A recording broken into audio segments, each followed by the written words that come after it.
Hey, I'd like to welcome you to another episode of Mission Matters. My name is Adam Torres, and if you'd like to apply to be a guest on the show, just head on over to missionmatters.com and click on Be Our Guest to apply. All right, so today I have Dr. Justin Terry on the line, who is a superintendent over at Forney ISD. Justin, welcome to the show. Thanks, Adam. We're excited to be here with you today. All right, Justin. So I'll tell you for the audience, Justin obviously knows this story, but for the audience, I'll tell you how this interview came about. So Aaron Alejandro, who's been on the show before, some of our long-term listeners know who he is, our long-time listeners, but he sent me this video of this amazing place called Opportunity Central, also known as the OC, which is just a unique educational center, model area. I'm just like, what? Where was this at when I was growing up? So I was like, who runs this? Like, how'd this come about? So Aaron told me he could get me the guy who's behind this in terms of running it and otherwise. And I was like, okay, let's have him on the show and pick his brain and see what's going on down there, because I feel it's very special. So Justin, I guess just to get us kicked off here for the listeners that don't know about it, maybe just tell us a little bit more about Opportunity Central, also known as the OC.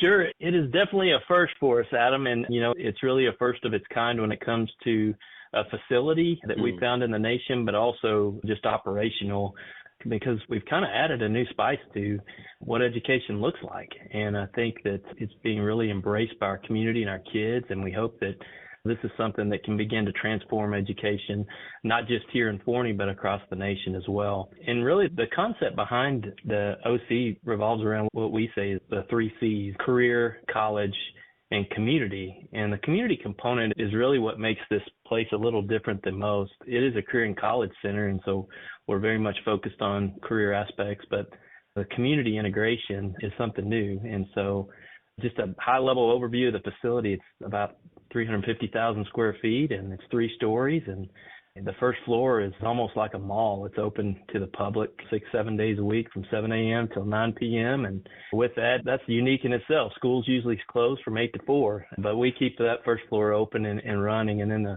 we built really a 2-story school on top of it. And so it is very much multi-purposed in how we function. And so there's a lot of different programming and components that run throughout the facility. It's also the largest event center on the east side of Dallas. So that's high level, but love to get into kind of some of the aspects of the why eventually as well. Yeah, no, absolutely. And just taking it a step further on the facility. So when you say it's a community event center, I mean, it's hard to put this in pictures to see, but it's huge. And there's a lot of different spaces and areas, and it truly is. So, and when I think about my high school or about when I was growing up, like the most for a community event would be like maybe high school sports or something like that, right? Like that would be kind of where I grew up, at least, where the community would get together. But this is like a lot of different uses for the facility, right? Absolutely. We're kind of abnormal in the fact that we're really advertising for our community to come into the facility, but it's also an event space. And so we can serve within the facility. We have kind of a WeWork type setup in the front that we call the mix. And from 2 people with a client, from a realtor bringing in a client to kind of talk about coming to Forney, or a group of pastors that would sit and kind of plan a meeting, or a business group that would come in.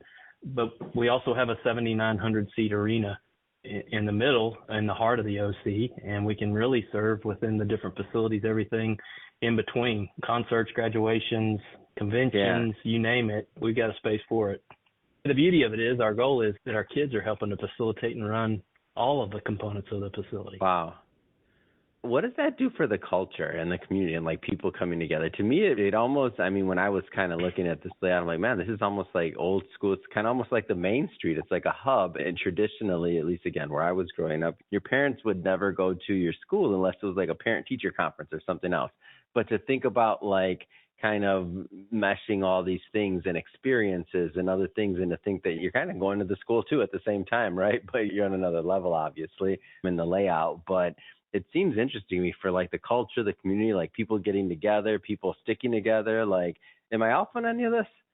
No, you nailed it. It is becoming, and what we love to say is kind of the place to go. And we hope that whether it's a Monday morning for coffee, or a Friday night, or a Saturday, where are you headed? I'm headed to the OC. But we actually have a 2 high school town, which is kind of rough sometimes, right? Because it's always very competitive.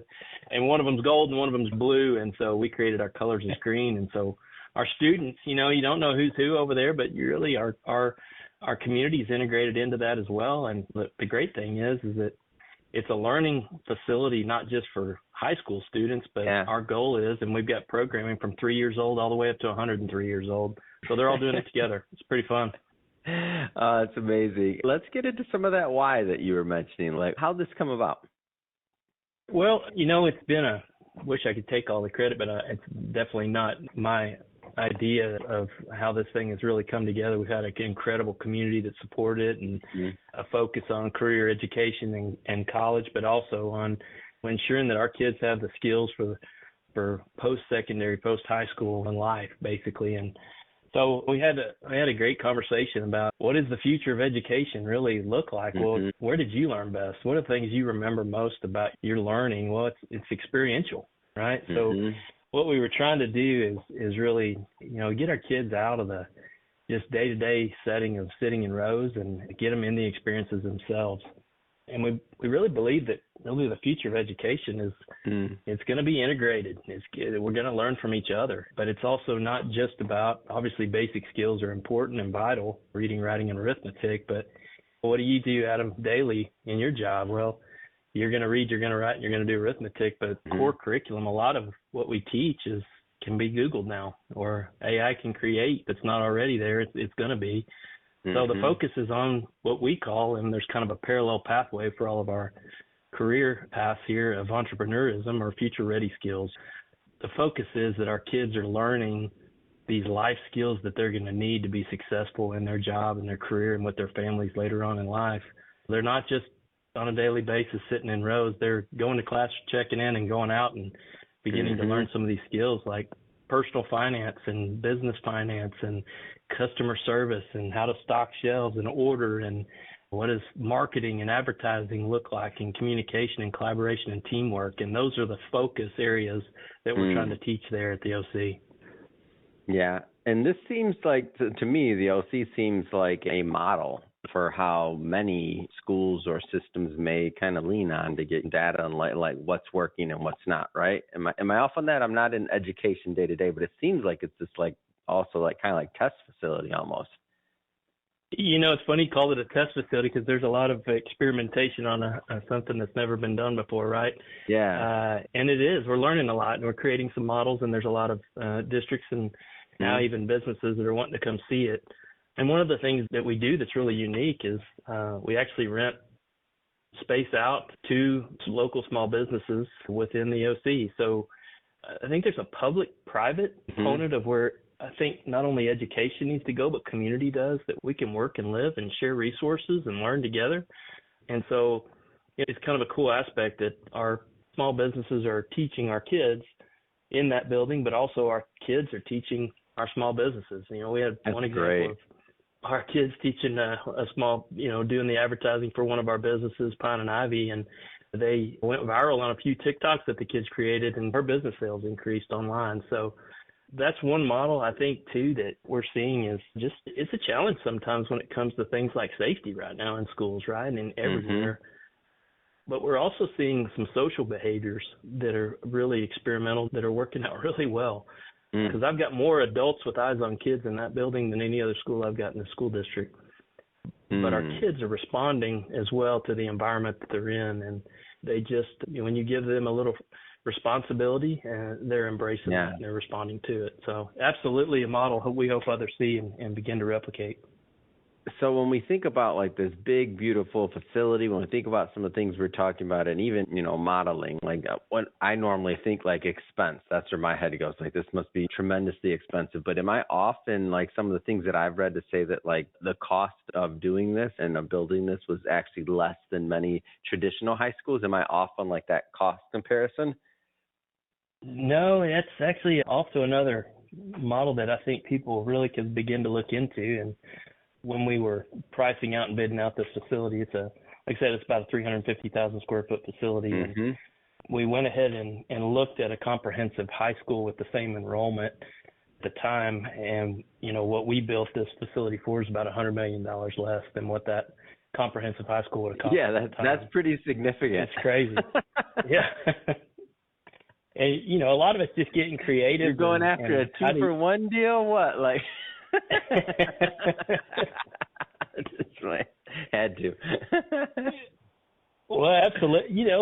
Construction costs is, that inflation's killing everybody right now, right? But for sure. Yeah, no, it's been a great experiment there, and a lot of it's just about how to use space and how many times we can use that 1 square foot for how many different things between 7 a.m. and 9 p.m. at night for how many different people, and that's been the goal. It's been fun to watch. And when you think about like a normal, school, like you said, during school hours, it's going, maybe there's an after school program or something else, but the rest of the time it's just dead space, right? Like there's nothing really going on there. It's just another facility, another piece of land that's not doing anything. So being able to use that for off hours for events or otherwise based on the design and the way it was laid out, I mean, to me, it's genius. It's like when I saw it, I'm like, why hasn't this been done before? Can you imagine all these schools, it's just obviously when they were built, a long time ago, right? That's a given. I mean, there was a whole different world back then, maybe in terms of it didn't have to be, but nobody thought of it. But now I feel like we're going to see more and more of this happening, and I'm excited to see it. I know Aaron told me, he was like, yeah, we're going to have a meeting there for him and his staff. I mean, they're going to have a meeting there and use the facilities at some point. I don't know if he said it was a statewide thing or which one they were going to do, but something. But I'm like, wow, that's pretty cool. That's going to be really cool to see that happen and to see people there and to see it continue to grow and just be a core pillar of the community. That's going to be amazing. It's pretty exciting to watch it. Well, Justin, just want to say it has been a lot of fun having you on the show today. Thank you for giving me and also my listeners some peripheral or some view into what's going on over at Opportunity Center and OC, just to see what's going on in education and how people are out there working to pioneer. That being said, if somebody wants to learn more or follow the OC journey or yours in general, how do they do it? How do people connect? Oh, thanks for asking, Adam. And we have a great website. We have a wonderful app. The website is theoc.net. And you can go online and check us out, download the app, and see all the different functions. If you like to rent a space, come out. Or maybe you're interested in putting a business in the OC, there's opportunities still available there too. So I'd love for them to explore, and we can answer any questions that they've got through that website. Is there a podcast studio in the OC, Justin? I had to throw that. One day, I'd love to have you out. It's about to open. We've got a podcast studio and recording studio, so we got a chair waiting on you, Adam, all right? I love it, man. I knew it. I love it. I think that's a great way to end it. Just for everybody listening, we'll put all the links to the OC and everything that Justin mentioned in the show notes, so that you can just click on the links and head right on over and check out what we've been talking about. Visually, it's just something else to see. It's hard to kind of describe this in over audio, but when you look at it and go to the website, look at all the videos, all the other stuff they have up there, you're going to be blown away. You're going to say, why didn't I go to school here? That's what I said. And if you're a new listener, just letting you know, if you haven't done it yet, hit that subscribe button. This is a daily show. Each and every day, we're bringing you new shows, new content, new ideas, and we don't want you to miss anything. So again, hit the subscribe button. And Justin, finally, thank you again so much for making some time for us. Appreciate it. And thanks for having us out, and look forward to seeing you in that podcast studio soon.